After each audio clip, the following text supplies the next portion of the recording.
Mukunda jewellers మొట్టమొదటి factory outlet ఇప్పుడు కూకట్పల్లి, కొత్తపేట్, సోమాజిగూడ మరియు ఖమ్మంలో. Welcome to Suman TV. నేను మీ సుమన్ టీవీ నాగ్. కోల్కతా ఇన్సిడెంట్కి సంబంధించినటువంటి వాటిల్లో ఇవాళ జూనియర్ డాక్టర్స్ నిరసన, అంటే 42 రోజులుగా చేసినటువంటి నిరసన మొత్తం కొద్ది రోజులు ఆపుదాము, దీనికి బ్రేక్ ఇద్దామని చెప్పేసి అనటం జరిగింది. అయితే దానికి గల ప్రధాన కారణాలు ఏంటి అనేటువంటి విషయంతో పాటు Sandeep Ghosh, RG Kar medical hospital ex principal, అతని మీద ఈరోజు ఈడీ రైట్స్ మళ్ళీ జరగడం చూసాం మనం. అయితే వాటికి సంబంధించినటువంటి కీలక అంశాలు ఏంటి, అండ్ ఏ విధంగా చూసుకున్నా కూడా ఈ రోజుకి కనుక మనం చూసుకుంటే ఒక కొత్త ఆఫీసర్ను కూడా ఈ విషయంలో నియమించడం జరిగింది. సో ఆ విషయాలు ఏంటి అనేది ఈరోజు మనతో పాటు హైకోర్టు అడ్వకేట్ రవీంద్రనాథ్ గారు ఉన్నారు. వారి మాటలోనే అడిగి తెలుసుకుందాం. Hello sir. హాయ్ అండి నాగరాజ్ గారు. ఈ కేసుకు సంబంధించి ఆల్మోస్ట్ 42 రోజులుగా జూనియర్ డాక్టర్స్ చేసినటువంటి, అంటే జస్టిస్ కోసం చేసినటువంటి పోరాటం ఏదైతే ఉందో అభినందనీయం అని చెప్పేసి చెప్పాలి. అయితే కొంత పార్షియల్ బ్రేక్ మాత్రం వాళ్ళొక స్టేట్మెంట్ని పాస్ చేయడం జరిగింది. అండ్ ఇవాళ మళ్ళీ ఈడీ రైట్స్ కూడా జరిగాయి. వీటికి సంబంధించినటువంటి కీలక అంశాలు ఏంటి సార్? నాగరాజ్ గారు, గడచిన 42 రోజుల పాటు ఏకధాటిగా నిరసన చేస్తున్నటువంటి జూనియర్ డాక్టర్లు ఎట్టకేలకి ఈరోజు వాళ్ళ సమ్మెను విరమించే ప్రయత్నం చేశారు. ఈరోజు మధ్యాహ్నం 3 గంటలకు స్వాస్థ్య భవన్ దగ్గర నుంచి CGO ఆఫీస్ వరకు కంటిన్యూగా ఏకధాటిగా కలకత్తా నగర వీధులంతా కూడా వాళ్ళు జైకేతనాన్ని ఎగరవేసుకుంటూ సాయంత్రం 6 గంటలప్పుడు మనం చూసాం. జస్ట్ ఇప్పుడే వాళ్ళు entire mobile torch lights on చేసుకుని ఒక క్యాండిల్ మార్చ్ అనేది ఎంటైర్ నగర వీధులు మొత్తం కూడా స్వాస్థ్య భవన్ దగ్గర నుంచి CGO ఆఫీస్ వరకు కొన్ని వేల మంది కలకత్తా నగర పురవీధులు మొత్తం కూడా జస్టిస్ అభయ అన్నటువంటి ఒక విజయ గర్వంతో ఈరోజు వాళ్ళు చేసిన నిరసన దీక్ష నిజంగా అభినందనీయమండి.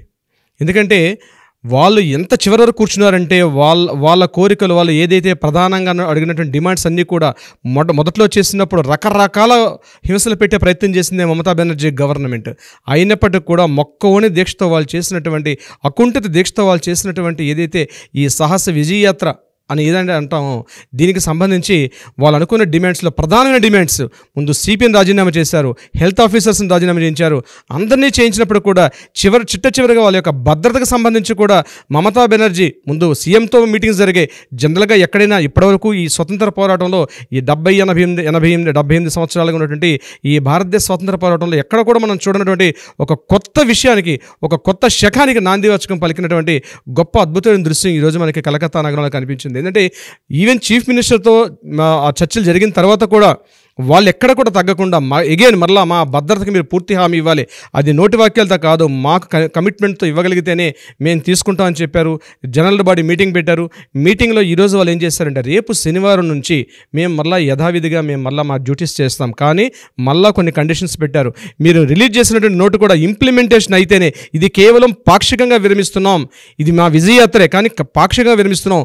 ఓపీడీ సేవలు అంటే అవుట్ పేషెంట్ డిపార్ట్మెంట్లో కానీ, ఓటీ సేవలు అంటే ఆపరేషన్ థియేటర్లో జరిగే సేవల్లో మాత్రం మేము పెద్దగా పార్టిసిపేట్ చేయం, అత్యవసర సేవల్లో మాత్రమే పార్టిసిపేట్ చేస్తాం అని చెప్తూ ఒక విజయగరంతో మొత్తం ఎంటైర్ కలకత్తా నగరం మొత్తం కూడా వాళ్ళు ఒక ప్రదక్షిణ 40 కిలోమీటర్లు అండి, కంటిన్యూ 40 కిలోమీటర్స్ నగర యాత్ర మొత్తం కూడా వాళ్ళు చేసి ఒక విజయయాత్రను చూసాం.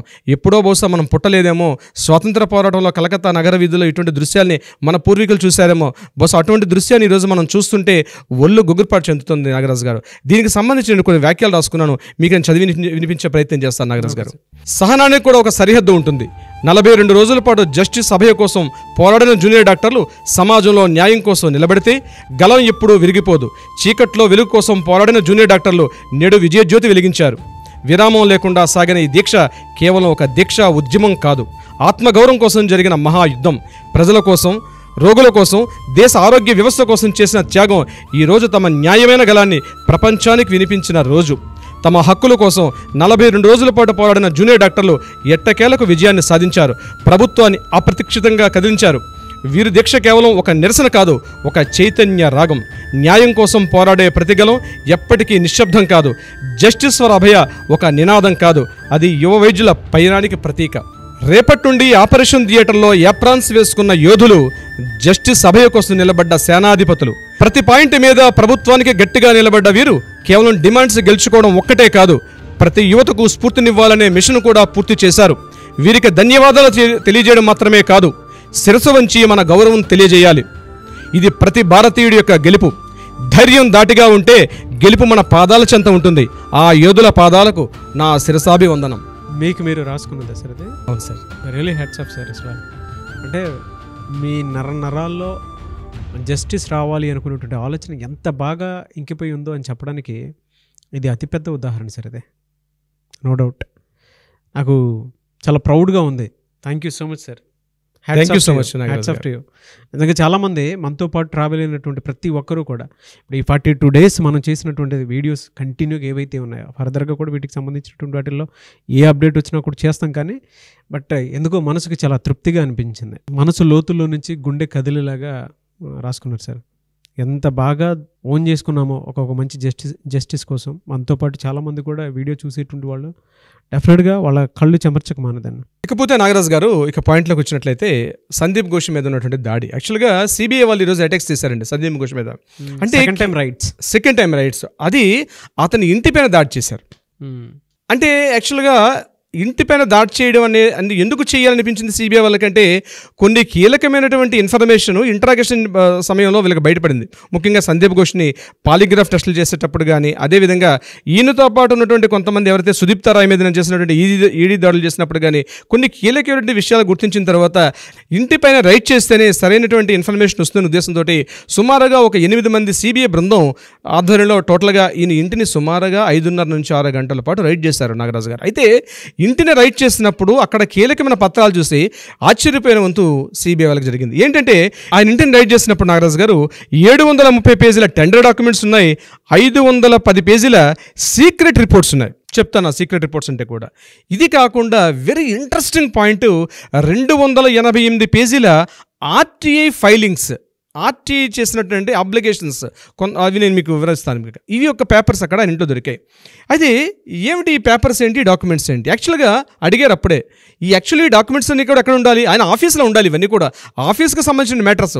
ముఖ్యంగా ఈ 288 పేజీలకు సంబంధించినటువంటి ఆర్టీఐ డాక్యుమెంట్స్ అంటే ఈయన యొక్క అవినీతి ఆరోపణల మీద, ఈయన టెండర్స్ని ఎక్కడైతే మిస్లీడ్ చేస్తున్నాడో దానికి సంబంధించిన విషయాల మీద ఎవరైతే ఆర్టీఐకి అప్లై చేసుకుంటారో ఆ అప్లై చేసుకునేది ఎక్కడ చేస్తారు, ఆర్టీఐ ఆఫీస్లో అప్లై చేసినప్పుడు, ఆర్టీకి సంబంధించి అప్లై చేసినప్పుడు ఆ పేపర్స్ అన్నీ కూడా ఫైనల్గా ఈ యొక్క గవర్నమెంట్ మెడికల్ కాలేజీకి వస్తాయి. మెడికల్ కాలేజీకి వచ్చినప్పుడు రూల్ ప్రకారం ఆర్టీఐ రూల్స్ ఏంటి, అవి వితిన్ ద 30 daysలోగా ఇన్ఫర్మేషన్ పంపించాలి. అయితే ఏదైతే ఆర్టీఐ నుంచి పేపర్ వచ్చిందో, ఏదైతే ఆర్టీఐ యొక్క ఇన్ఫర్మేషన్ ఆ రిక్విజిషన్ లెటర్ ఉంటుంది, ఆ రిక్విజిషన్ లెటర్స్ అన్నీ కూడా అంటే కంప్లైంట్ లెటర్స్ అన్నీ కూడా ఈయన వాటిని బుట్ట దాఖలు చేసి రిప్లై ఇవ్వకుండా, అంటే వ్యవస్థ ఎక్కడి వరకు ఈయన పాతుకుపోయాడు అన్నది. అంటే కంప్లైంటింగ్ సెల్ దగ్గర నుంచి ఈయన అధికారిక సెల్స్ వరకు ఉన్నటువంటి 7 to 8 ఏదైతే జోనర్స్ ఉంటాయో, అంటే ప్రతి స్టేజెస్ ఉంటాయో ప్రతి స్టేజ్ని కూడా ఇన్వాల్వ్ చేసుకుంటూ ఆ ప్రతి ఒక్క ఆ లెటర్ యాజ్ స్టేజ్గా తన యొక్క ఫైలింగ్స్లు ఉన్నాయి. 288 పేజీలు ఉన్నాయండి అట్లాంటివి. అంటే 288 మెంబర్స్ పైబడినటువంటి వ్యక్తులు ఏదైతే ఫైల్ చేశారో ఈయన అంటే ఆ యొక్క డిపార్ట్మెంట్ వైజ్గా ఎవరైతే కోరారో వాటికి రెస్పాన్స్ ఇవ్వకుండా అవి తీసుకొచ్చి ఈయన తన డస్ట్బిన్లో పడేసినట్టే వ్యవస్థని ఎంత సెంట్రలైజ్ చేసాడంటే మనకి ఈజీగా అర్థమవుతుంది సందీప్ ఘోష్. ముఖ్యంగా ఏంటంటే ఇది చాలా పెద్ద క్రైమ్ అండి. ఒక సమాచార హక్కు ప్రకారం ఏదైనా ఒక గవర్నమెంట్ డిపార్ట్మెంట్లో ఏం జరుగుతుందో తెలుసుకోవడం ప్రతి ఒక్కరి హక్కు. డిపార్ట్మెంట్లో ఏం జరుగుతుందనే విషయాన్ని కూడా ఆ హక్కుల్లో కూడా కాలు రాసేసాడు ఈయన. ఆ కంప్లైంటింగ్స్ని కూడా వెళ్లకుండా ఏదైతే మళ్ళీ రిటర్న్, అంటే మొత్తం వ్యవస్థని ఎంత ఆయన సెంట్రలైజ్ చేసినది ఈ ఒక్క ఇన్ఫర్మేషన్ మనకు అర్థమవుతుంది. నెంబర్ 2 ఏంటంటే 730 పేజీల టెండర్ డాక్యుమెంట్స్. అంటే ఎవరైతే ఆఫీసులు అంటే తన కాలేజీకి సంబంధించి కావచ్చు, హాస్పిటల్కి సంబంధించి కానీ ఏదైనా పనుల నిమిత్తం ఎవరైనా టెండర్స్ వేస్తుంటే ఆ టెండర్స్ని కూడా బుట్ట దాఖలు చేసి, ఇది ఇంతకుముందు మనం చెప్పుకున్న వీడియోలో ఈతనికి సంబంధించిన వ్యక్తులు ఎవరైతే ఇద్దరు ఉన్నారో వారికి మాత్రమే టెండర్స్ని కన్ఫర్మేషన్ చేస్తూ మిగిలినవన్నీ కూడా కన్ఫర్మేషన్స్ లేకుండా బయట పడేయడం. అంటే ఇదంతా ఇది ఓవర్ నైట్ జరిగింది కాదు నాగరాజు గారు. ఇదంతా ఇదంతా వ్యవస్థ ఒక్కడు చేస్తున్నాడా? దీని మీద మనం ఒక వీడియోలో చెప్పాం, దీని వెనకాల డి అనే వ్యక్తి ఉన్నాడు, వాళ్ళు ఇన్ఫ్లుయెన్స్ ఉంటేనే తను చేయగలుగుతాడని చెప్పి. దాని మీద మనం కొన్ని ఎపిసోడ్స్ చేస్తున్నాం. నాకు కొంత ఇన్ఫర్మేషన్ ట్రై చేస్తున్నాను. ఆ ఇన్ఫర్మేషన్ రాగానే ఆ డీకి సంబంధించిన ఎవరైనా వ్యక్తులు ఉన్నారని చెప్పి కూడా బహుశా మనం నెక్స్ట్ వీడియోలో కూడా రివీల్ చేసే అవకాశం ఉంటుంది. నెంబర్ 3 ఏంటంటే ఈ సీక్రెట్ రిపోర్ట్స్. అంటే 510 పేజీల సీక్రెట్ రిపోర్ట్స్. ఇవి కూడా దేనికి సంబంధించింది? ఈ రిపోర్ట్స్ ఇవ్వాలని కూడా, అంటే ఎక్కడెక్కడ ఎవరెవరి మీద ఎంక్వైరీ చేయాలి, ఎవరెవరి డిసిప్లినరీ కమిటీకి సంబంధించిన రిపోర్ట్స్ ఎవరైతే సబ్మిట్ చేశారో అవన్నీ కూడా తన ఇంట్లో లభించడం జరిగింది. అంటే ఒక విషయం నాగరాజు గారు, ఒక సాధారణటువంటి ప్రిన్సిపాల్ అనేది స్మాల్ వర్డ్. ఆ వర్డ్ ఉన్నటువంటి వ్యక్తి ఆ వ్యవస్థని ఎంత కలుషితం చేసేసాడు. అంటే ఈరోజు జస్టిస్ అభయ్ అని ఏదైతే మనకు అమ్మాయి ఇష్యూ రాకపోతే ఇట్లాంటి చీడ పురుగులు ఎంతమంది ఈ వ్యవస్థల్లో పాతుకుపోయి ఉన్నారో ఈరోజు ఆయన బయటకు వచ్చాడు కాబట్టి దొంగగా కనిపిస్తున్నాడు ఈరోజు మనకి. కాబట్టి వ్యవస్థలు ఇప్పటికైనా ఎవరైతే ఉన్నారో ఏదో ఒక రోజు నాడు పాపం పండే రోజు వస్తుంది. దీనికి ఒక ఎగ్జాంపుల్ డెఫినెట్గా తీసుకుని మాట్లాడుకోవాల్సింది. దీని గురించి మనం ఒక ప్రత్యేక ఎపిసోడ్ చేయాలి. దీనికి సంబంధించిన ఈ వ్యవస్థల్లో, ప్రభుత్వ వ్యవస్థల్లో అవినీతి అక్రమాలు ఎలా ఉంటాయండి ప్రత్యేకంగా ఒక వీడియో చేద్దాం మనం దీనికి సంబంధించి నాగరాజు గారు. అయితే ఇంపార్టెంట్ పాయింట్ అంటే ఈరోజు ఈ డాక్యుమెంట్స్ అన్ని తీసుకుంటే సిబిఐ వాళ్ళు మళ్ళీ ఈ పేపర్స్ అని తీసుకొని వెళ్ళడం జరిగింది ఇంట్రాగేషన్స్ నిమిత్తం. ముఖ్యంగా వెస్ట్ బెంగాల్ మెడికల్ కౌన్సిల్ ఈరోజు ఆయన యొక్క డాక్టర్ అన్నటువంటి వర్డ్ని కూడా క్యాన్సిల్ చేశారు నాగరాజు గారు. అంటే ఈ రోజు నుంచి డాక్టర్ సందీప్ ఘోష్ ప్రిన్సిపాల్ కాదు, ఆల్రెడీ ఎక్స్ ప్రిన్సిపాల్ అయినా ఈరోజు డాక్టర్ సందీప్ ఘోష్ అనే వర్డ్ ఇంకా డాక్టర్ అనే రాసుకోవడానికి కూడా బహుశా ఈయనకి ఈరోజు నుంచి అర్హత లేదు.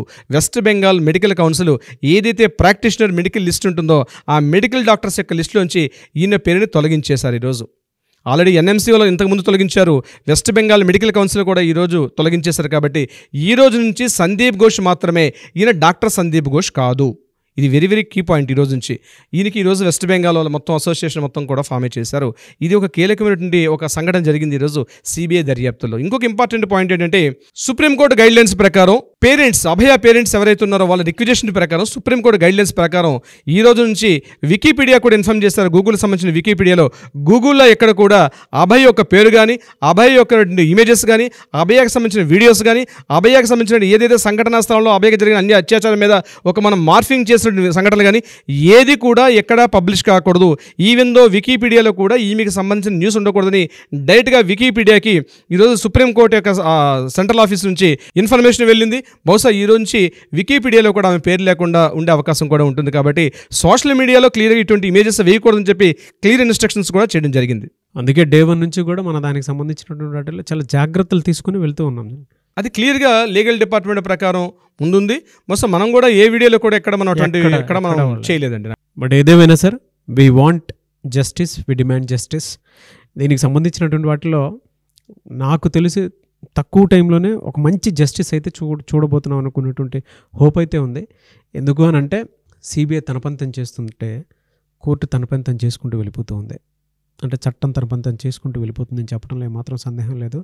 అండ్ దానికి సంబంధించినటువంటి వాటిల్లోనే డాక్టర్స్ ఇచ్చినటువంటి, జూనియర్ డాక్టర్స్ ఇచ్చినటువంటి ఒక్కొక్క స్టేట్మెంట్ పార్షియల్గా ఎక్కడున్న ఇబ్బందుల ప్రకారం, అంటే తుఫాన్ అవి రావటం వల్ల, మెడికల్ ఎమర్జెన్సీ ఉండటం వల్ల మేము ఈ సమ్మెకి కొంత పాక్షికమైనటువంటి కొద్ది రోజులు ఆపటం జరుగుతుంది. కానీ but we demand justice, we want justice అని చెప్పేసి వాళ్ళ గొంతుకుని మళ్ళీ మేము వినిపించబోతామని చెప్పేసి చెప్పడం జరిగింది. ఈలోపు చట్టం తన పని తను చేసుకుంటూ ఉంటూనే ఉంటుంది. దానికి సంబంధించినటువంటి అప్డేట్స్ మాత్రం రెగ్యులర్గా వస్తాయి. కాబట్టి మనతో పాటు మన ఆడియన్స్ కూడా ఉన్నారు. ఎనీవేస్ థ్యాంక్ యూ అండి. Thank you so much Ravindranath గారు. Thank you so much Nagaraj గారు.